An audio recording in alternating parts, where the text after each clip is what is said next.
E eu quero convidar, abra sua Bíblia comigo no livro de 2 Coríntios, capítulo 12, verso 1. É necessário prosseguir com os meus motivos. É necessário prosseguir com os meus motivos de orgulho, mesmo que isso não sirva de nada. Vou lhes falar agora das visões e revelações que recebi do Senhor. Conheço um homem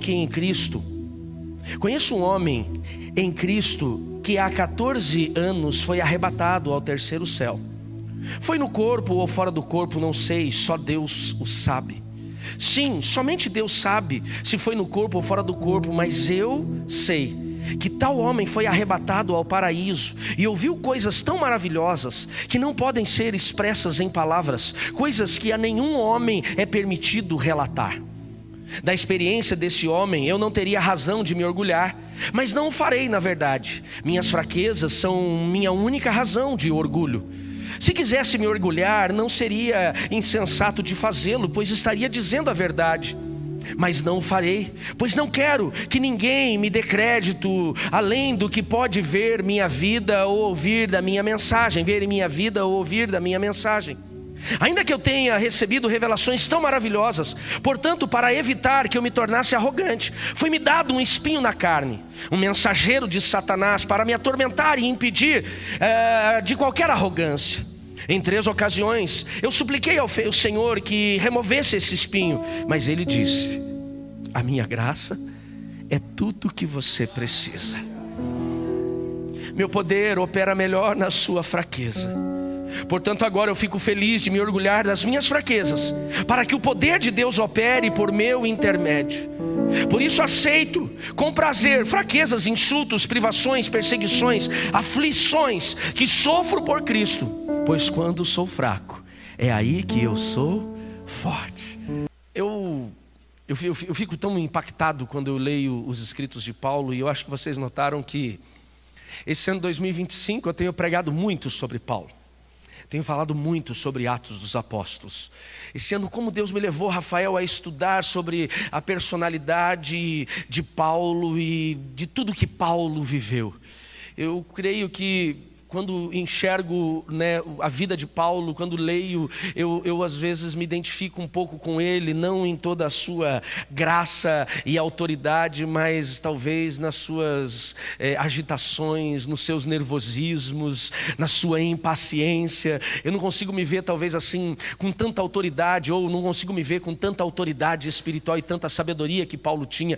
Mas como eu me vejo nas fraquezas de Paulo. Como eu me enxergo na forma que Paulo muitas vezes ele errava, mas também como ele se arrependia. E eu tenho falado: Deus, eu sou um pouco desse Paulo carnal, eu quero ser agora o Paulo espiritual. Me ensina a ser como este homem.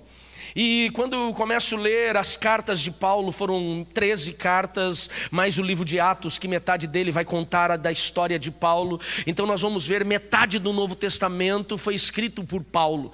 E o que esse homem tinha de tão especial, o que esse homem tinha de tão importante, sendo ele um perseguidor da igreja, e lembro que preguei sobre ele quarta-feira passada, sendo ele um perseguidor da igreja, um matador de cristãos, que é transformado de uma forma tão intensa por Jesus. Talvez de todas as cartas que Paulo escreveu, 2 delas me chamam muito mais atenção do que as outras, quando se fala de fraquezas, quando se fala de transformação, que é 1 Coríntios. E 1 Coríntios, Paulo escreve em meio à sua 3ª viagem missionária, então ele já está velho, ele já está experiente, e Paulo vai escrever essa primeira carta à igreja de Corintos, que era uma igreja que dava muito problema. Era uma igreja muito carnal, Elvis. Era uma igreja que inventava doutrinas novas, Juliana. Então Paulo escreve essa carta primeiro para corrigir os problemas internos desta igreja. A igreja estava enfrentando problemas de divisões, de imoralidade, desordem no culto, disputas judiciais internas. A igreja ela precisava ser corrigida nos seus comportamentos, restaurar a sua unidade. Então Paulo escreve essa carta primeiro para essa correção. Na continuidade, Paulo vai falar um pouco, tirando as dúvidas da igreja quanto às doutrinas, quanto à vida com Deus e algumas coisas que eles estavam desorganizados. Então ele vai falar sobre casamento, sobre vida de solteiro, ele vai falar sobre o que eles deveriam comer, sobre organização, sobre no culto, sobre a ressurreição de mortos. Ele também vai falar um pouco sobre a restauração da ordem moral. Principalmente Paulo vai falar em 1 Coríntios muito sobre imoralidade sexual. Ele confronta muito aquela igreja que estava numa cidade muito imoral. A cidade de Corintos era uma cidade que tinha 2 portos e tinham 2 templos de Afrodite, e uma vez por ano os sacerdotes de Afrodite, que era uma deusa que a sua imagem tinha os seus seios desnudos, e eles diziam que ela era responsável pela fertilidade da terra. Então o culto a Afrodite era realizado através de prostitutas cultuais. Quando eu falo, não preciso nem dizer como é que era o culto. Então esses sacerdotes, eles saíam na cidade de Corintos, e todos os anos eles arrebanhavam, eles traziam, Nelson, 1000 donzelas para serem preparadas a este culto. É por conta disso que Paulo ele vai falar em 1 Coríntios sobre o cabelo, sobre o jeito de se vestir, sobre as vestes da mulher não ser parecida com o homem, não estabelecendo uma doutrina cristã, mas estabelecendo um diferencial para uma igreja que estava envolvida com imoralidade. Os marinheiros, 3 meses no mar, vinham para a cidade, desciam dos navios. O que eles procuravam era se aliviar. E quando eu falo isso, você entende. Onde eles iam? O prostíbulo da cidade era o templo de Afrodite. Então lá eles coabitavam com aquelas mulheres 3 meses, com banho escasso, com falta de corte de cabelo, de barba. Eles passavam piolho para aquelas mulheres. Então, elas cortavam o cabelo curtinho. E Paulo diz: deixa os cabelos das mulheres cristãs crescerem para diferenciar das pecadoras. Eles davam suas roupas masculinas, que eram vestidos, não usavam calça. Eles davam suas roupas masculinas para elas vestirem, então a forma de agradá-las, e elas então saíam na rua. E as mulheres cristãs começam a ver a cultura das sacerdotisas, sendo que elas atraíam a atenção dos homens. Por quê? Porque estavam investidas de entidades de imoralidade. Então as cristãs começaram a usar as roupas dos seus maridos e eram confundidas com as sacerdotisas de Afrodite. Paulo diz: calma, não usem as roupas de homem, vestidos. Usem roupas femininas, para que não sejam confundidos. E outras coisas que Paulo vai ensinar sobre essa desordem moral e espiritual. Paulo também ele vai falar sobre os dons espirituais. E talvez o maior e o mais intenso ensino sobre dons espirituais está em talvez não, com certeza, está em 1 Coríntios capítulo 12. No 1 Coríntios capítulo 13, ele vai falar sobre a importância do amor, também vai falar sobre a maturidade. E Paulo vai encerrar 1 Coríntios falando sobre a ressurreição dos mortos, sobre o arrebatamento da igreja, 1 Coríntios capítulo 15. A igreja de Corintos, então, ela se alinha, ela se organiza, ela fica em ordem por um tempo. E quando a igreja ela está alinhada, quando ela está no lugar onde ela deveria estar, a Bíblia diz que aparecem falsos profetas. Aparecem homens que se diziam cristãos, e chegando à igreja de Corintos, sendo usados por Deus, usados por Satanás e levantados por ele, eles começam a questionar a ordem que Paulo tinha trazido à igreja. Vendo que eles não conseguiam questionar a ordem que Paulo trouxe, a organização, então eles começam a questionar Paulo. Eles começam a questionar o apostolado de Paulo. Uma das principais coisas que aqueles homens malignos dizem é: como Paulo se diz apóstolo de Jesus, se ele não andou com Jesus? Como Paulo se diz um discípulo de Cristo, se ele não foi um dos 12 que esteve com ele 3 anos? Que autoridade tem esse Paulo? Esse Paulo é um mentiroso. Ele não é apóstolo coisíssima nenhuma. Ele é um enganador. Eles começam a falar das fraquezas de Paulo. Paulo na verdade é um fraco. Paulo na verdade ele é inconstante. Sabe, às vezes quando ele explode, fala da sua inconstância. E eles minam tanto o coração daquela igreja, que aquela igreja ela dispersa da direção de Paulo. Aquela igreja se rebela contra o pastoreio de Paulo. Por isso que Jesus ele declara: se derrubar o pastor, quando ele está lá no Getsemane, né? Derrube o pastor e o rebanho ele vai se afastar. Toda a vez que Satanás ele quiser comprometer a obra de Deus, o propósito de Deus, ele vai bater contra quem? Ele vai bater contra o líder. Ele vai bater contra o pastor. Ele vai tentar minar. E eu não estou falando isso para me defender, eu estou dizendo de Paulo. Então a igreja ela se rebela contra Paulo, e Paulo está na Macedônia. Ele está no finalzinho da sua terceira viagem missionária. A primeira carta é no início, ele está no final, na Macedônia. E ele fica sabendo da rebelião da igreja de Corinto e da desordem que volta para a igreja. Então Paulo ele escreve a segunda carta de Coríntios. E a segunda carta de Coríntios, agora Paulo não está escrevendo essa carta com o objetivo de reorganizar, mas agora ele escreve, Cíntia, para defender o seu apostolado. Agora ele vai defender das críticas e acusações e respondê-las.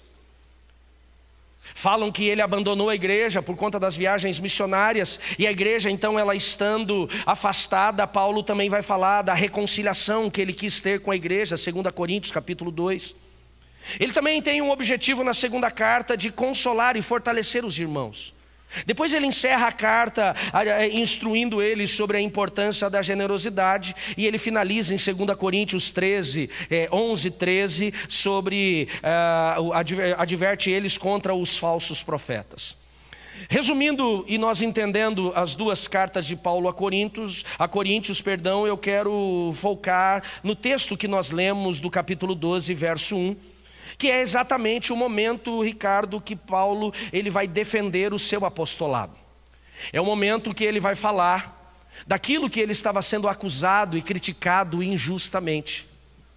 E eu acho tão interessante a forma que Paulo começa a se apresentar no verso 1. Ele diz assim: é necessário que eu possa prosseguir com os meus motivos de orgulho, mesmo que o orgulho não sirva de nada. Ele está dizendo, eu na verdade preciso ter um pouquinho de posição diante de vocês, mas essa posição diante de vocês, ele diz, não vale nada. Ele diz, vocês estão falando que sou fraco porque ouviram. E ele diz, na verdade, eu sou fraco. Ele falou, vocês estão dizendo que a minha fraqueza tem atrapalhado com que a igreja ela venha ser edificada, ela venha romper. Ele diz, mas na verdade eu sou fraco. Ele falou, porque todas as vezes que eu me achei forte, ele diz, eu fui soberbo, e a soberba ela me destruiu. Então aqui no início, no verso 2 e 3, Paulo ele não querendo se apresentar como alguém arrogante, ele começa a falar um pouquinho, Frank, das suas experiências com Deus. E eu acho tão interessante que aqui é o único episódio que Paulo ele quando vai falar dele e das experiências que ele teve, e é tão interessante aqui que eu estava, que Paulo ele não escreve em nenhum outro lugar o que ele fala aqui, e fala de forma resumida. Ele vai falar, Carol, de uma experiência sobrenatural que ele teve. Sobrenatural. Mas ele não fala na primeira pessoa. Então ele diz assim, no verso 2, conheço um homem em Cristo, que há 14 anos atrás foi arrebatado ao terceiro céu. Quem era esse homem que ele estava falando? Ele mesmo. Ele, sabendo que a acusação era de ser um cara soberbo, e por causa da soberba ele se escondia nas suas fraquezas, então ele não apresenta a experiência que ele teve com Deus, Luan, na primeira pessoa, mas ele diz assim, eu conheço um homem, que era ele, que ele teve uma experiência sobrenatural. E ele diz, e esse homem foi levado ao terceiro céu. O que é o terceiro céu? Primeiro céu, Aurânio, céu das nuvens. Segundo céu, céu Mesorânio, céu da galáxia, dos planetas. Terceiro céu, Eporâneo, o céu de Deus, o céu celestial, o céu dos anjos, o céu onde os nossos amados queridos que já faleceram em Cristo estão. Ele falou, este homem ele foi levado ao terceiro céu. Ele foi arrebatado. Não sei se no corpo ou fora do corpo, mas ele tem essa experiência. Ele diz, só Deus sabe se foi em corpo ou não. Ele falou, mas ele foi. Esse tal homem foi arrebatado e ele foi ao paraíso. Ele esteve na casa do Senhor. O salmista Davi fala no Salmo 15, quem pode estar na casa do Senhor? Quem pode chegar no santo monte de Deus? E ele vai responder, aqueles que são íntegros e só falam a verdade. A integridade é este lugar que nos aproxima de Deus, amém, queridos? Mas ele continua dizendo, e lá no paraíso ele ouviu coisas tão maravilhosas que não podem ser expressadas em palavras, coisas que nenhum homem é permitido relatar. Ele viveu e viu coisas tão extraordinárias que ele não escreveu em nenhuma das suas 13 cartas, e que Lucas não escreveu em Atos dos Apóstolos quando falava dele. Ele falou, é tão intenso o que este homem recebeu, que era ele, que ele falou, não pode ser compartilhado. Por quê? Porque a mente humana não poderia suportar ou compreender. Essa foi a experiência de Paulo. Então ele continua dizendo, a experiência desse homem, ele teria razão. E aí ele diz, da experiência desse homem, eu teria razão de me orgulhar, porque ele é o homem, mas não farei. Na verdade, minhas fraquezas são a minha única razão de orgulho. Ele estava dizendo, se vocês acham que eu sou fraco, eu vou dizer para vocês para onde Deus me levou. Eu vou dizer para vocês o que Ele me revelou. Mas eu não posso me orgulhar disso. Quando nós lemos Paulo falando de não se orgulhar, nós pensamos assim, uau, que cara humilde é esse, tem uma experiência tão sobrenatural com Deus, e ele não se rende a isso. Mas Paulo, ele não se orgulha, porque ele tem maturidade o suficiente para ser humilde. Paulo não se orgulha porque ele tem maturidade o suficiente para compreender o que Deus revelou a ele. Mas ele vai revelar para nós, Dani, o porquê que ele não se orgulhou. Se você puder, ele diz assim, vai comigo no verso 7. Ainda que eu tenha recebido revelações tão maravilhosas, portanto, para evitar que eu me tornasse arrogante, foi-me dado um espinho na carne, um mensageiro de Satanás, para me atormentar e impedir de qualquer arrogância. A primeira lição que eu aprendo com esta passagem de 2 Coríntios capítulo 12, Lu, que existem situações que eu e você estamos enfrentando hoje, que são aflições, angústias, tempestades, dores. Existem situações que estão nos doendo, que está gerando desconforto em nós. E nós muitas vezes achamos que é do diabo, que é o Satanás que está tentando nos oprimir. Mas Paulo fala, e eu sei que nem todas as aflições que eu e você enfrentamos vêm pelo agir de Deus, pelo tratar de Deus. Existem aflições, Michele, que nós enfrentamos que são escolhas erradas nossas. Existem aflições que são pecados que abriram portas para elas. Existem aflições que são ações malignas. Mas existem aflições, e Paulo está dizendo que a dele aqui, ela é esse espinho na carne, que Deus tem um propósito do quê? De nos colocar no lugar certo. Talvez tenha situações que eu e você estamos enfrentando hoje, e a nossa pergunta tem sido, por que o Senhor tem permitido isso comigo? Eu tenho tentado alinhar minha vida, eu tenho tentado arrumar, eu tenho tentado fazer tudo certinho. Quando eu fiz o 3D, eu fui para o mapeamento, e eu comecei a pedir perdão, comecei a corrigir, pagar a conta que eu não tinha pago. Eu comecei a alinhar minha vida, e parece que quanto mais eu faço, pior fica. Qual é o problema? E Paulo vem responder que esse espinho da carne não tinha o objetivo de matá-lo, esse espinho na carne não tinha o objetivo de oprimi-lo, esse espinho na carne não tinha o objetivo de destruí-lo, esse espinho na carne não tinha um motivo de envergonhá-lo, esse espinho na carne só tinha um objetivo de não deixar ele ser arrogante. Você já parou para pensar que talvez tem situações que você está enfrentando hoje que tem um propósito apenas de te parar? Porque tem pessoas que elas são, Rafael, imparáveis quando estão motivadas e tomadas pela soberba na sua alma. Elas são imparáveis. Algumas na sua obstinação, outras no seu desejo intenso de conquista. E eles vão, e vão, e vão, e vão. E se Deus não colocar a mão no nosso peito e não nos segurar, nós vamos ser destruídos. Mas vamos imaginar, Paulo usa uma linguagem aqui agrícola, uma linguagem de mato, uma linguagem de campo. Vamos imaginar que o Davi, ele está arando a terra. Vai lá, Davi, vai arando a terra. E ele quer muito, arar a terra é tipo, é isso, carrinho assim, vai arando a terra. O Davi, não, você não foi do mato igual eu, né? Eu só sei porque eu vi um videozinho na internet. E ele está arando a terra e ele está empurrando, mas ele está motivado. Por quê? Porque aquela terra vai gerar muito fruto, aquele fruto vai gerar uma boa colheita, aquela colheita vai gerar dinheiro, e aquele dinheiro vai colocar ele numa posição de destaque. Então ele está motivado, só que a motivação dele, ela está errada, ela está comprometida, mas ele não para entender que essa motivação dele é comprometida. Então ele pisa no espinho. O que o espinho faz ele? Parar. O espinho faz o Davi parar, porque quando ele pisa no espinho gera um desconforto. E quando gera um desconforto, ele no mínimo vai parar para ver o que aconteceu. E quando ele para, ele vai fazer uma análise, ele vai fazer uma avaliação. E essa avaliação vai revelar o tamanho da ferida, o quão ela pode comprometer o serviço. Quem está me entendendo, diga amém. Sabia que tem coisas que eu e você estamos enfrentando hoje, e eu posso dizer mais de mim do que de você. Você fala de você. Tem situações que nós estamos enfrentando hoje, que Deus tentou talvez falar conosco, Deus tentou tratar a nossa soberba, Deus tentou confrontar o nosso orgulho, Deus tentou nos ensinar de uma forma correta, e nós não paramos pela nossa obstinação de querer revelar a nossa capacidade, de revelar as nossas conquistas, que Deus teve que deixar, permitir você e eu pisarmos no espinho para a gente parar. Tem aflições que nós estamos enfrentando, que é Deus dizendo: calma, avalia o que você está fazendo.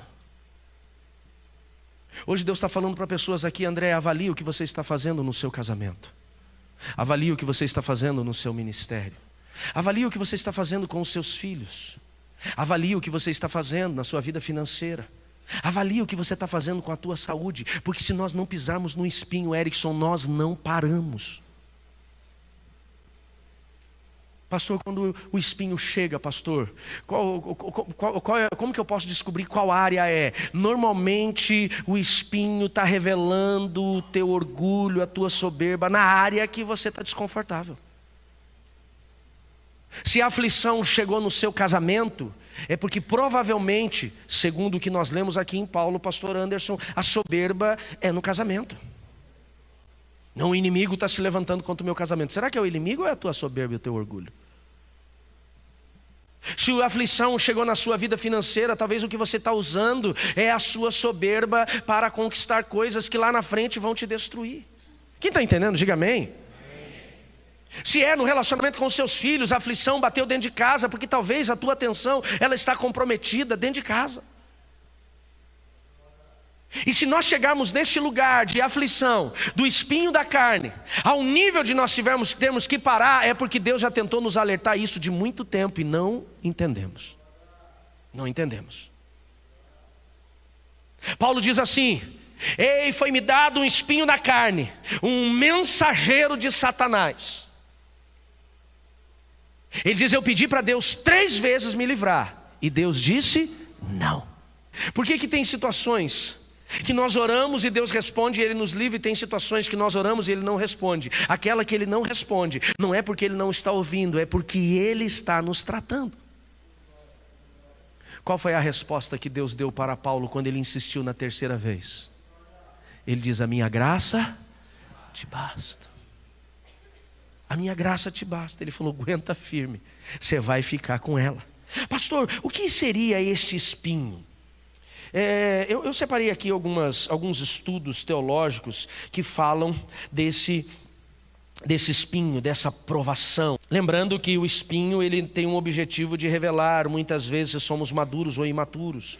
As provações, os espinhos têm o objetivo de revelar se somos cristãos ou religiosos. As provações elas têm o objetivo de revelar se somos equilibrados ou descontrolados. As provações elas também revelam se nós confiamos em Deus ou nas pessoas. Então tem coisas que nós temos que enfrentar. Tem o objetivo de revelar a nossa maturidade. É na hora do espinho que uns se aproximam de Deus e outros se afastam. É na hora do espinho que alguns equilibram, param e tentam entender o que está acontecendo, e outros chutam o balde. É na hora do espinho que nós revelamos se somos maduros, se temos maturidade ou somos imaturos. É na hora do espinho que nós revelamos se confiamos em Deus ou confiamos nas pessoas. Porque o espinho, a provação, ela vai extrair o melhor de nós, ou o pior. A provação, ela vai nos aproximar mais de Deus, ou totalmente longe dele. Aí a provação, ela vai gerar mais sensibilidade nossa ao Espírito Santo, e nos levar a olhar mais as nossas raízes, ou nós abandonamos tudo, desviamos, chutamos o balde. Mas o espinho tem um propósito. Algumas pessoas dizem que o problema de Paulo era uma oposição constante que ele tinha. Alguns teólogos dizem já que na verdade era um falso profeta, um fariseu, uma pessoa que perseguia ele constantemente, e onde ele ia, essa pessoa levantava calúnias, afrontas para que ele fosse perseguido. Inclusive o levando a prisões e naufrágios, e Paulo, alguns dizem, tinha a ideia que essa pessoa o perseguia nas suas viagens. Outros dizem que na verdade esse espinho era uma luta espiritual, uma tentação persistente, já que Paulo era solteiro. Eu não acredito nisso. E por ele ser solteiro já, na sua idade adulta, os hormônios ficavam aflorecidos, então Paulo tinha que lutar contra a sua própria natureza. Outros ainda dizem que esse espinho na verdade era um problema físico, uma doença, uma enfermidade. E alguns falam que essa enfermidade poderia ser a malária, outros falam que era uma enxaqueca insuportável por conta de malária, outros falam que ele tinha um problema de fala, que eu não acredito nisso. Outros falam que ele tinha dores constantes nas costas, no corpo, e isso o incomodava demais. Mas eu acredito que na verdade pode ser, a Bíblia não deixa claro, que esse espinho seja um problema de visão que Paulo tinha. Ele tinha um problema na sua visão e não existiam oftalmologistas e muito menos óculos, e isso incomodava ele demais. Por isso que ele não escreve as cartas. Você vai ver que ele tinha pessoas que ajudavam ele a escrever as suas cartas. E nós vamos encontrar alguns textos bíblicos, como lá em Gálatas 4:13, que ele diz assim: e vós sabeis que vos preguei o evangelho pela primeira vez por causa de uma enfermidade física. E não me desprezaram, nem me rejeitaram, apesar da minha condição física. Antes me receberam como um anjo de Deus, como o próprio Jesus Cristo. Onde está então aquela satisfação que experimentaram? Pois vos dou testemunho que é possível que vocês tirassem os seus próprios olhos para me dar. Então aqui ele nos mostra que há uma possibilidade, que o problema dele era ocular. E quando ele chegou, os Gálatas, tão impactados pelo que ele estava ministrando, ele disse: se vocês pudessem, tiravam os seus olhos e me davam. Em Gálatas capítulo 6 verso 11, ele diz assim: vejam com que grandes letras vos escrevi de próprio punho. Isso porque ele enxergava mal, falando da sua dificuldade para enxergar e escrever. Mas independente de qual era o espinho de Paulo, independente de qual era a aflição de Paulo, ele diz: ela veio com um propósito, para que eu não venha me gloriar, que eu não venha ser soberbo, que eu não venha ser altivo. E talvez esse tenha sido o problema de muitos crentes hoje, que não saem do lugar da aflição, que não saem do lugar da dor, não saem, Milson, do lugar do desconforto por causa da sua soberba. O que será que Deus precisará fazer com alguns de nós para que nós possamos enxergar que o orgulho está nos levando à destruição? O que será? Eu sempre digo que o problema do orgulhoso, Carlos, é que o orgulhoso é que nem quem tem mau hálito. Quem tem mau hálito não sabe do seu mau hálito, e o orgulhoso não entende o seu orgulho. Pastor, como é que eu posso saber se eu sou orgulhoso? Por uma frase. Quando você diz: olha, uma coisa eu posso dizer, orgulhoso eu não sou. Tu é orgulhoso. Porque o pior orgulho está na vida daquele que não reconhece as suas falhas. E Paulo, pelo menos 5 vezes nesse texto de 2 Coríntios capítulo 12, ele vai falar do meu orgulho, da minha soberba, do meu orgulho, para eu não me orgulhar. Ele me deu um espinho na carne. Ele não diz que foi o diabo, que não foram os seus pecados e nem que foram as suas escolhas erradas. Ele deixa claro, foi Deus. E por que Deus colocaria um espinho em nós, Jefferson? Por que Deus permitiria que nós teríamos um negócio ali incomodando? Agora, por que Deus ele nos levaria a ter dor? Por que Deus nos levaria, Roque, a ter o desconforto? Por que Deus permitiria nós passarmos por este lugar de incômodo? Por um único motivo: para não nos perder. Não é bíblico o que eu vou falar, e talvez aos ouvidos de alguns soe como heresia, que para mim num primeiro momento soa como heresia. Mas eu imagino, eu entendo, e me perdoe pela heresia que eu possa estar falando aqui, mas eu entendo que Deus prefere que nós fiquemos na presença dEle desconfortáveis com dor do que nos perder sem dor. Já parou para pensar nisso? Ele diz, Tiago capítulo 4 verso 6 diz assim: Deus resiste os soberbos. Por que ele permitiu o espinho em Paulo? Porque se Paulo continuasse orgulhoso, Deus teria que resisti-lo. Imagine o prejuízo que seria para a igreja gentia se Paulo continuasse soberbo. Quantas cartas teriam deixado de ser escritas? Quantas igrejas teriam deixado de ser abertas? Quantos ensinos, Rita, nós teríamos deixado de receber por causa da desgraça do orgulho? Agora vamos trazer isso para a nossa vida, Andréia. Quantas pessoas nós estamos deixando de impactar? Quantas vidas nós estamos deixando de ser um instrumento de transformação? Quantas pessoas nós estamos deixando de ser um instrumento de salvação por causa do nosso orgulho? E isso tem feito Deus nos rejeitar. E eu não estou falando daquele que pega o ônibus com você ou que trabalha do seu lado. Tem gente que não aceitou Jesus como Salvador e não se rendeu a Cristo por causa do teu orgulho dentro de casa. Tem maridos que não vieram para Jesus por causa da soberba da esposa dentro de casa. Tem filhos que não vieram para Jesus por causa do orgulho da mãe dentro de casa. Tem pais que rejeitam o evangelho por causa da soberba dos filhos. E nós perdemos aqueles que Deus quer trabalhar. E nós perdemos a presença do próprio Deus.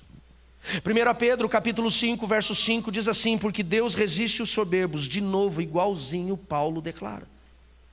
Provérbios capítulo 29, verso 23 diz assim: a soberba do homem o abaterá. A soberba, ela não só nos tira de perto de Deus, que é o maior prejuízo que alguém pode ter, como ela também nos tira do lugar do sucesso e nos leva à queda. Ele diz: a soberba do homem o abaterá, mas o humilde de espírito obterá honra. Lucas capítulo 18, verso 14 diz assim: porque todo aquele que se exalta será humilhado. A soberba não só nos tira de perto de Deus, a soberba só não nos tira do lugar de sucesso, como a soberba, ela também vai nos levar ao lugar de humilhação. Se você conhece uma pessoa arrogante, não fique alegre ou fique triste com a soberba dela, e nem queira que ela viva a consequência dela rapidamente, porque o caminho dela já está definido, será o caminho da humilhação. Será o caminho da humilhação. Quantas coisas eu e você já perdemos por causa da nossa soberba?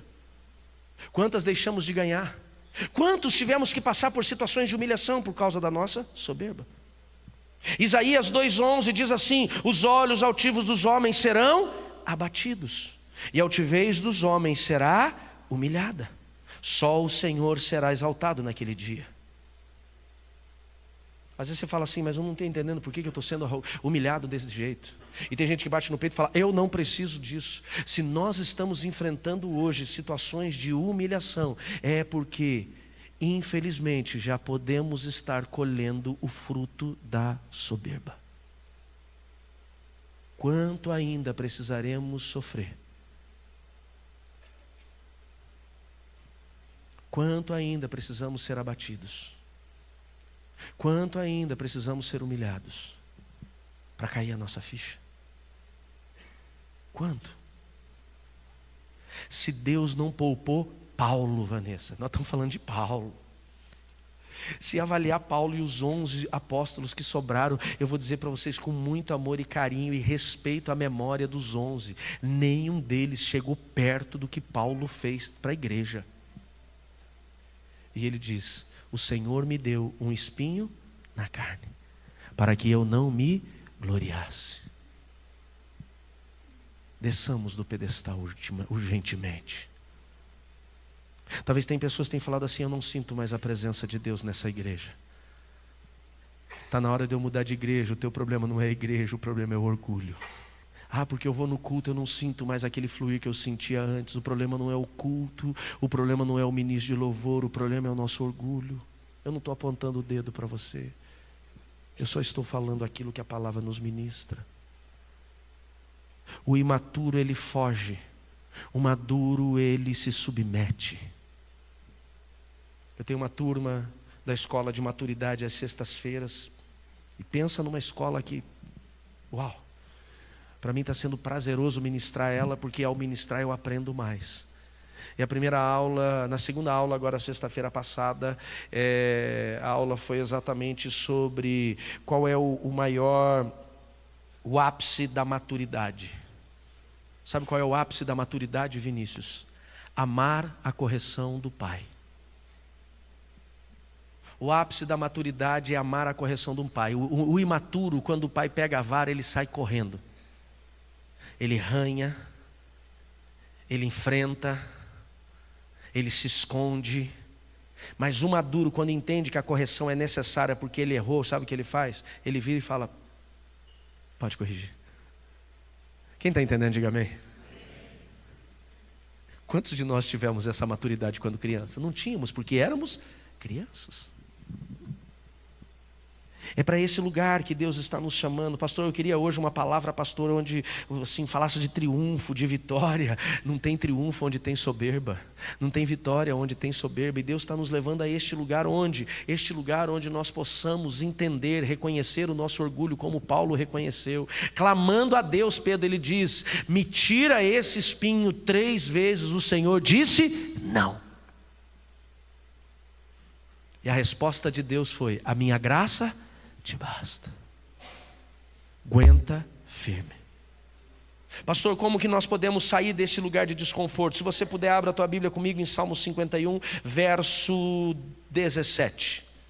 Como que nós podemos sair desse lugar de dor, esse lugar de desconforto, esse lugar de espinho? Heloísa, só tem uma forma, e o salmista ele vai nos dizer exatamente qual é esta forma. Ele diz assim, Salmo 51, 17: os sacrifícios para Deus são o espírito quebrantado.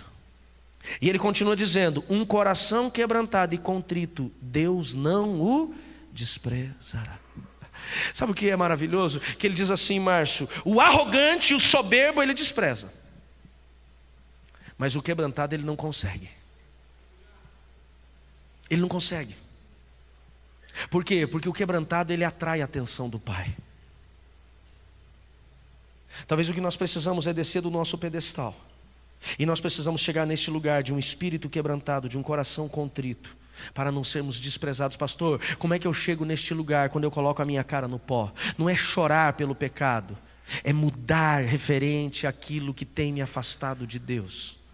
Parar de arrumar desculpa, justificativa e colocar na culpa dos outros, nas costas dos outros, a culpa do seu fracasso, e bater no seu peito, dobrando o seu joelho e dizer: Deus, eu quero me humilhar diante do Senhor.